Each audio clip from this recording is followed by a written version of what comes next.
How to change currency on AliExpress. Hello guys, this is Atticus and welcome back to another tutorial video. In today's video, I'll teach you guys how you can change currency on AliExpress. So without any further ado, let's dive right into it. The process is really simple. Open up AliExpress first. On AliExpress, make sure you're logged in. You can use the website or you can use the app. It's completely up to your choice. After you do that, tap on the account option on the bottom right.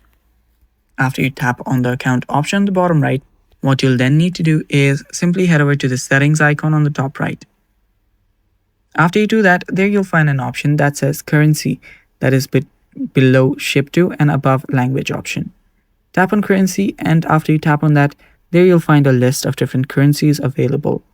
Tap on whichever you want. So I'll just tap on this British pound. And after I tap on it, it might take some time, but it will simply change. So let's wait. And there you can see now it's been changed into pound. And that's how you change currency on AliExpress. That's all for today's video, guys. That's how simple it is. Stay tuned for more upcoming tutorial videos, and bye-bye. Take care.